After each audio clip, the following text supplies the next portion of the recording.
இருக்கிற விலைவாசில யார் சார் வீடு கட்ட முடியும்னு புலம்புறீங்களா? இந்தா வந்துருச்சு பாருங்க கம்மி செலவுல புது வீடு.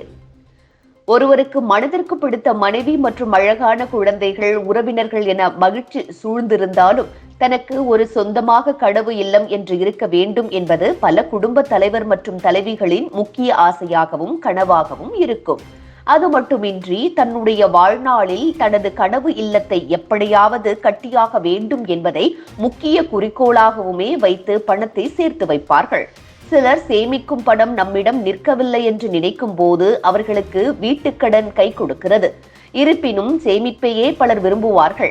அப்படித்தான் சிறுக சிறுக சேமிக்கும் பணத்தில் கனவு கண்ட வீட்டை கட்டும் முயற்சிகள் இறங்கும் போது எந்த கட்டுமான பொருட்களை வாங்குவது, எங்கு வாங்குவது, அதை எப்படி தரம் பார்ப்பது, எவரிடம் சென்று இதற்கான அறிவுரைகளை கேட்பது, எந்த இன்ஜினியரிடம் நம் வீடு கட்டும் பொறுப்பை கொடுப்பது என்று பல கேள்விகள் மண்டைக்குள் ஓடிக்கொண்டே இருக்கும். இவை அனைத்திற்கும் எளிதாக தீர்வு காண முடியும். ஆனால் தற்போது கட்டுமான முறையில் பல புதிய பரிமாணங்களும் புதிய வளர்ச்சிகளும் புதிய முறைகளும் கொண்டு வரப்பட்டிருக்கிறது. எடுத்துக்காட்டாக ஆரம்பத்தில் செங்கல், சிமெண்ட் வருவதற்கு முன்பாகவே களிமண்ணில் வீடு கட்டியிருப்பார்கள். மேற்கூரையாக தென்னை இலையை பின்னி போட்டிருப்பார்கள். ஆனால் தற்போது அப்படி கட்டப்படுவதில்லை. சுடுமண் செங்கலை பயன்படுத்தி சிமெண்ட் பயன்படுத்தப்பட்டு கட்டப்படுகிறது. ஆனால் இந்த செங்கல் மற்றும் சிமெண்டிற்கு மாற்றாகவே பல கட்டுமான பொருட்கள் தற்போது உள்ளது. அவற்றையும் பயன்படுத்தி பலர் தனக்கான தன் கனவு இல்லத்தையும் கட்டிக்கொள்கிறார்கள். அதாவது ஹாலோ பிரிக்ஸ் கல் செங்கலுக்கு பதிலாக பயன்படுத்தப்பட்டு வருகிறது. அதோடு சிமெண்ட் மற்றும் சில கட்டுமான பொருட்களை பயன்படுத்தி ஒரு கட்டுமான பொருள் தயாரிக்கப்படுகிறது. அதன் மூலமாகவும் செங்கலுக்கு மாறாக ஏஏசி எனப்படுகின்ற பிளாக்ஸ் பயன்படுத்தப்படுகிறது.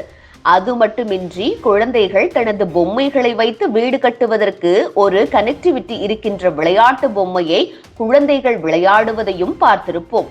அதே போன்ற கனெக்டிவிட்டி உள்ள பிரிக்ஸும் தற்போது கட்டுமான பணிகளில் பயன்படுத்தப்படுகிறது.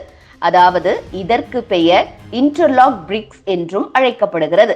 இதனை ஒன்றுடன் ஒன்று இன்டர்லாக் செய்து தொடர்ச்சியாக வீடு கட்டுவதற்கு பயன்படுத்தப்படுகிறது. இந்த வரிசையிலேயே பேரோத்தோம் பிளாக் என்பதும் புதிதாக அறிமுகப்படுத்தப்பட்டு பயன்படுத்தப்படுகிறது. இப்படி கட்டுமான துறைகளில் கட்டுமான பொருட்கள் பல பரிமாணங்களையும் புதிய கண்டுபிடிப்புகளையும் அடைந்து வருகிறது. இந்த நிலையில் வீடு கட்டும் பணிகளில் அதிகமாக பயன்படுத்தப்படும் இரும்பிற்கு மாறாக தற்போது மற்றும் ஒரு பொருள் கண்டுபிடிக்கப்பட்டிருக்கிறது. அதாவது இந்த கட்டுமான பொருட்களில் இரும்பானதும் அதிக அளவில் பயன்படுத்தப்படுகிறது. பேஸ்மெண்ட் முதல் சென்ட்ரிங் போடுவதற்கு வரை அதிகமாக இரும்பு பயன்படுத்தப்படும். அந்த இரும்பானது துருப்பிடிப்பதற்கான வாய்ப்பும் அதிக செலவையும் ஏற்படுத்துகிறது. எப்படி செங்கலுக்கு மாறாக பல கட்டுமான பொருட்கள் வந்திருக்கிறதோ அதே போன்று இரும்புக்கு மாறாக தற்போது ஃபைபர் கிளாஸ் காம்போசிட் என்கின்ற ஒரு கட்டுமான பொருள் வந்துள்ளது.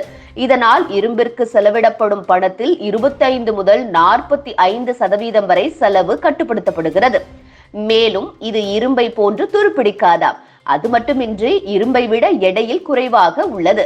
ஆனால் இரும்பை விட அதிக பலத்தை தாங்கக்கூடிய தன்மையாக உள்ளது என கூறப்படுகிறது.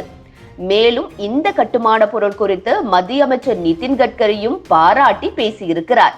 இப்படி கட்டுமான பொருட்களில் ஒரு புதிய மற்றும் பயனுள்ள பொருட்கள் அறிமுகமாகி இருப்பது குறித்த வீடியோ இணையத்தில் வைரலாகி வருகிறது.